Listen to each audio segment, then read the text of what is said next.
ఒక అతను డబ్బులు ఇచ్చుకుని చక్కగా ట్రైన్లో ఒక సీట్ బుక్ చేసుకున్నాడు. ఒక అతను హడావిడిగా ట్రైన్ ఎక్కేసి టీసీ వచ్చినప్పుడు చూసుకుందాంలే అని చెప్పేసి ఎక్కాడు. టికెట్ కూడా లేదు అతనికి. అయితే ఆల్రెడీ కూర్చున్న అతని దగ్గరికి వెళ్ళి, సార్ చాలాసేపటి నుంచి నుంచున్నాను, నా కాళ్ళు చాలా నొప్పి వస్తున్నాయి, కొంచెం చిన్న ప్లేస్ ఇస్తే ఒక కాలు మీదన్నా నేను బేస్ చేసుకుని కూర్చుంటాను కొంచెం సేపు, ప్లీజ్ సార్ అని చెప్పేసి అన్నాడు. సరే అని చెప్పేసి ఈ బుక్ చేసుకున్న అతను కొంచెంసేపు కూర్చొని ఇద్దామని చెప్పేసి కొంచెం చిన్న ప్లేస్ ఇచ్చాడు. అతను ఇతను టికెట్ లేని అతను నిద్ర వస్తున్నట్టు యాక్ట్ చేసి ఆ సీట్లో ఉన్న వాడి మీద పడిపోతుంటే కొంచెం కొంచెంగా ఆ ప్లేస్ని ఆక్రమించేశాడు. చేసేది ఏమీ లేక బుక్ చేసుకున్న అతను అక్కడి నుంచి లెగిసి కాసేపు నుంచుందాము అని చెప్పేసి నుంచున్నాడు. అతను ఎంతసేపటికి నిద్ర లేగవట్లేదు, దొంగ నిద్రపోతున్నాడు. ఇప్పుడు ఇందులో తప్పులు ఎంచుకునే కన్నా అదృష్ట దురదృష్టాలని ఎంచుకోవడం ఉత్తమమేమో అనిపిస్తుంది. అంటే ఇందులో నీతి ఏంటంటే, పోనీలే కొంచెం ప్లేసే కదా, నాకు వచ్చే నష్టమేముంది అని అనుకుంటే నువ్వు ఉన్న ప్లేస్ను కూడా లాక్కుని నీకే ప్లేస్ లేకోకుండా చేసేస్తున్నాడు. అది నువ్వు ప్లేస్ ఇచ్చిన 5 నిమిషాలకి తెలియదు, అది సమయం గడవగా నువ్వు చేసిన తప్పేంటో తెలిసాక ఆ తర్వాత తీసుకుందామన్నా నీ ప్లేస్ నీకు ఉండదు. ఈ కథలో నీకు అర్థం అవ్వాల్సింది ఏంటంటే,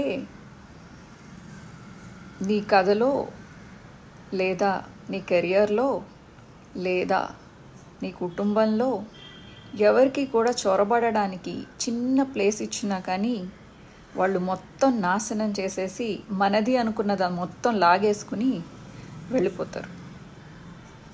ఇందులో మీకు ఏం నచ్చిందో కింద కమెంట్ చేయండి. మీకు ఏం అర్థమైందో, నేను ఏం చెప్పాలనుకున్నానో కమెంట్ చేయండి. ఏమా సీత, మరి శ్రీరెడ్డి అని ఒక ఆవిడ ఉంది, తిట్టినన్నాళ్ళు తిట్టేసింది.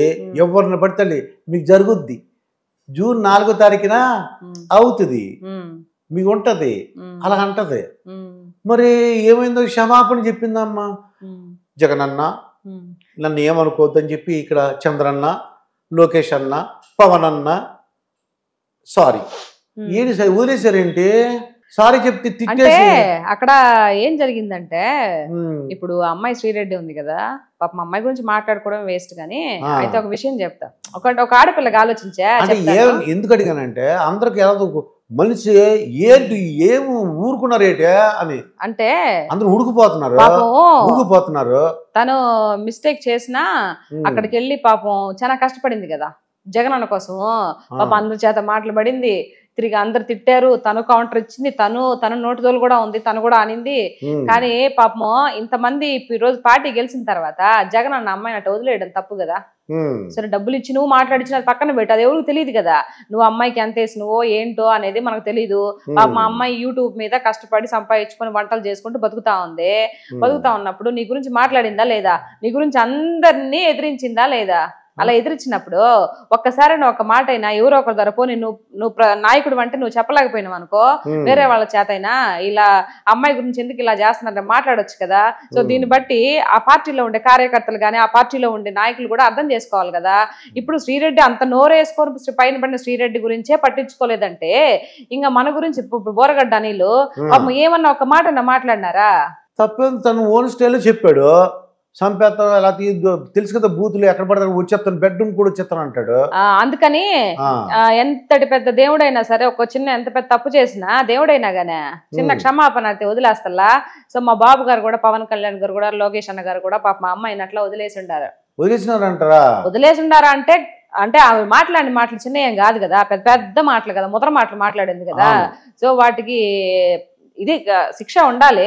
కానీ తను లేదు కదా, ఎక్కడో అండర్ గ్రౌండ్ లో దాంకొని ఉంది కదా, వస్తే ఏమన్నా చేస్తారో లేకపోతే ఏందా అనేది. ఒకవేళ మా వాళ్ళు ఏమన్నా క్షమించి పాప ఆడపిల్లలని వదిలేస్తారో ఏందో ఇంకా వాళ్ళకే తెలియాల.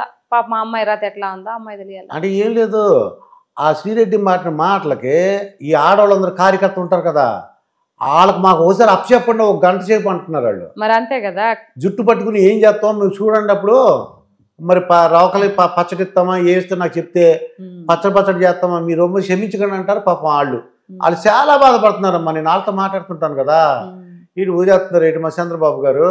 వదిలేలా ఫోకస్ వాళ్ళ ఆ మీద ఉందిలే గానే, బట్ అప్పుడు ఆడడం తెలియదు కదా. సో లోపల ఉన్న ఏలుక పిల్లకి 6 నెలలు అయిపోయింది, బయటికి రావాలంటే ఏదో ఒకటి చేయాలి కదా. ఇంకా 4 సంవత్సరాలు ఉంది, ఇప్పుడే ఏముంది, ముందు ఉంది ముసళ్ళ పండుగ. సో తప్పు చేసిన వాడికి కంపల్సరీ శిక్ష పడాలి, పడుద్ది, మనోళ్ళు చేస్తారు అది.